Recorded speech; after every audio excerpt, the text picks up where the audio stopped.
So I hope you're all excited because today I have kind of an epic unboxing for you guys. Now listen, I recently shared my 2024 designer bag collection spread across several videos. If you want to catch up or if you missed any, link will be down in the description for the 2024 designer bag playlist. But when I shared my Dooney and Bourke collection, a lot of you were like, wow, Caleb, you sold a lot of your vintage bags, your all-weather leather collection. I was like, yeah, I was down to 2 bags. I had the saddle, I had the large Essex, and I was like, okay, bet, hold my beer, let's fix this problem. And I went on a little bit of a vintage Dooney shopping spree. Now listen, there are going to be a lot of bags, some SLGs, we have some highs, we have some lows, so let's dive in and get started. And I am so excited, you guys. But before we get started, hey guys, my name's Caleb. I post luxury and lifestyle related content every Wednesday, Friday, and Saturday. So if that's something you're into, make sure to hit the subscribe button down below. Consider joining our membership. We have an awesome engaged community. We have a Discord, extra perks, early access to new videos, member meetups. It's kind of a moment, so go ahead and check that out. So if you all remember back to 2007 when the Coach Bleecker collection debuted, and I recently shared my newest Coach Bleecker bag in my March pickup haul video, which I guess I should have just waited to film, but then it'd be twice as long. But anyway, that year, Coach debuted their jewelry collection. Now, Coach jewelry now, let's be serious, is not what it was back then. Back then it was full brass, glass cabochons, like gorgeous materials and workmanship. And I got 2 necklaces. So the first one is the Daphne necklace with the lavender glass. Now this piece, you guys, absolutely stunning. It's about 18 inches long, so it would be a choker on me, but I could double this up and wear it as like a double tour bracelet. But what is so fun are these whimsical little brass hang tags that hang off of it. And seriously, because it is solid brass, like the quality of this piece is absolutely phenomenal. Like that new plated stuff they put out now is like, let's be serious. This, you guys, this is absolutely stunning. And I'm sure if I used a little bit of Brasso, it would clean up really nicely. And I couldn't just stop at one necklace. No, no, no. You know me, I go crazy. I get into a rabbit hole, which is literally why we're going to be unboxing several all-weather leather Dooney and Bourke bags today. But I found a bigger Daphne necklace, and this one has the snaphead motif also on it. This one has different colored glass. You have a little bit of amber, a little bit of clear, a little bit of that soft lavender glass. This one is a little bit longer, so I could definitely layer this with some of my Ben on Moon pieces, maybe like my longer opera length strand of pearls. But like overall, you guys, the quality is just above and beyond, and current Coach jewelry could never. Now let's dive into some Dooney and Bourke. Now listen, we all know I am a huge fan of all-weather leather, and if you are too, there is a lot of misinformation out there on the internet, so go down to my playlists in the description and watch my Dooney and Bourke all-weather leather care and cleaning guide. That is literally everything you need to know and all of the proper information on how to care for and clean your vintage Dooney and Bourkes. Stop Dooney dunking. Just because you saw it on TikTok does not mean they know what they're talking about. So for my first piece, I picked up the large credit card wallet, and you guys, this is phenomenal. Like, I have never owned a vintage SLG from Dooney and Bourke. So once you get past this flap, which features this beautifully padded British tan trim, the interior has a ton of credit card slots. And then you also have this window for your ID, which is kind of a cool, you know, not many modern day wallets have it, I think. At least not in my collection. Back here you do have some cash slots. However, sadly, it does feature that kind of man-made material, which is a little bit crumbly, a little bit flaky. Lucky for us, I don't carry cash often. That won't really bother me. And also the kiss lock pocket back here for coins. Again, I don't carry coins because gross. And interior done in the man-made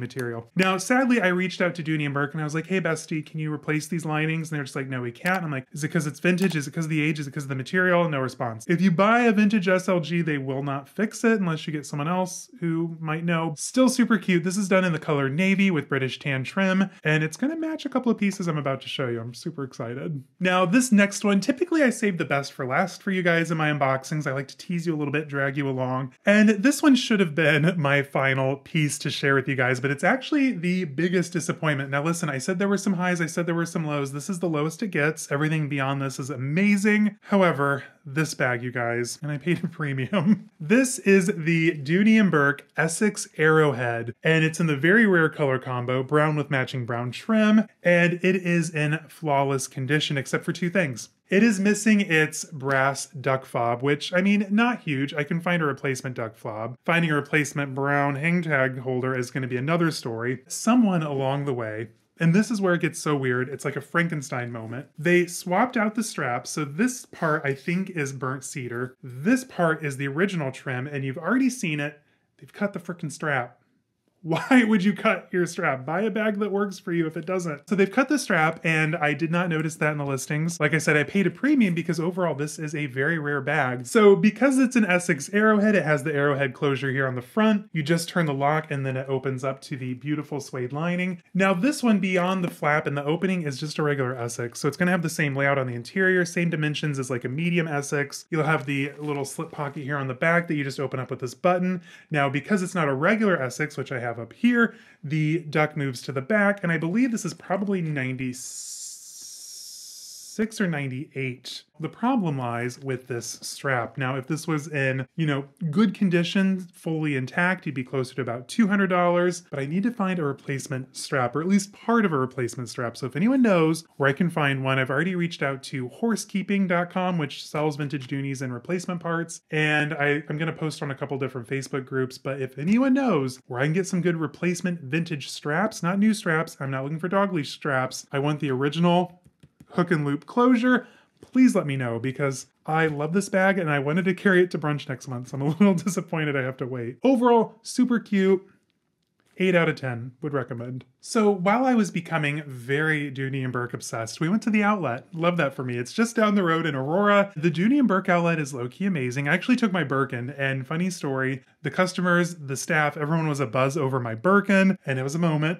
I was like a little too much attention, but it was fun. I picked up something else for my all-weather leather collection. Now this is technically pebbled leather. They don't really have all-weather leather. I picked up a fun wallet, obviously. So this is in the color Bone, which, as you know, is my favorite vintage all-weather leather color. The interior, very simple. You just open it up. You have the ID window here, credit card slots, tons of place for cash if you need it. This was $69.99, and I might have been another percentage off. And then here on the back, you have a zippered closure for more coins. Sadly, while we were at the outlet, I fell in love with the bucket bag and the suede in the color honey. I was this close to buying it. It was like only $89, which I think is a steal for a beautifully made Dooney and Bourke bag. However, there were some marks on the front that wouldn't have come out. And I told myself, if they don't have this in the back in the same color, then it's a sign. It's not meant to be. They didn't, and I walked out with just a wallet, which is still fun.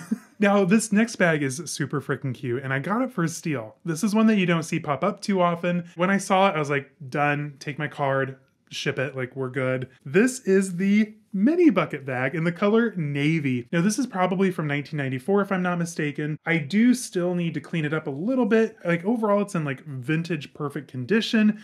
Beautiful brass hardware. This strap hasn't been cut. Take notes, Arrowhead Essex owner of the past. And the front tassels here are super freaking cute. I just need to reshape them a little bit with some water, I think. But overall, this is an absolutely stunning addition to my collection, and it's gonna be great for summer. Like, this is just one of those cute little throw over your shoulders, run out, do your errands, go to the Renaissance medieval fair if you want. It's giving like potion energy. And what was really cool on the inside, they still have the sticker at the bottom in the suede denoting the color code, the bag's ID number, and I think I only paid like 30 something for this, which was a steal. I think originally in the 90s, this would have retailed for $194, if I remember right. I saved a little bit of money, I guess.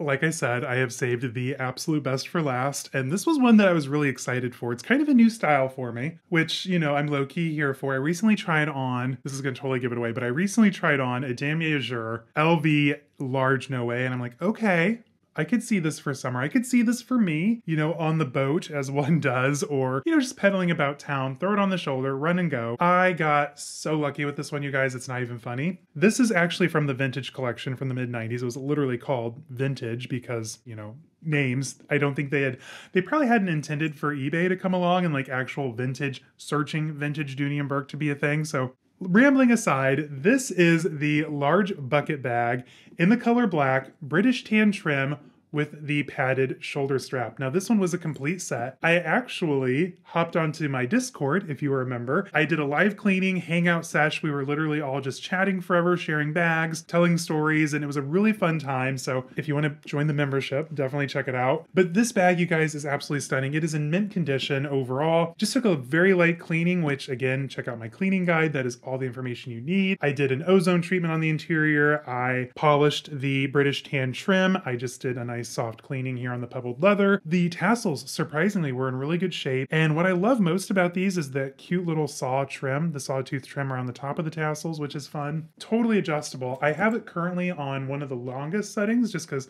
hello, I'm 6'7". I don't want it like up in my armpit. Not a vibe. This is so super comfortable, and this strap, you guys, is so padded. And overall, like, I'm really happy. Now, this I think is a 1994, if I'm not mistaken. Just because I have the little metal strap keepers here at the ends of the strap, I think later on they moved over to leather. So I have a little bit of extra bling on mine, and I am so excited to take this out. This is going to be such a good addition to my vintage Dooney and Bourke collection. Like, it is a vibe 100. And that is it, you guys. So it's been a very busy couple of weeks since my Dooney and Bourke collection video went out. Like I said, you all said I didn't have enough AWL. Did I fix it? Did I do good? What's your favorite bag? Let me know down in the comments. And please, if you know where I can get a brown vintage full-length strap, let me know. I am willing to buy it. Like, I need this strap, you guys. Anyway, until next time, stay safe, have fun. I'll see you all in the next one. Bye-bye.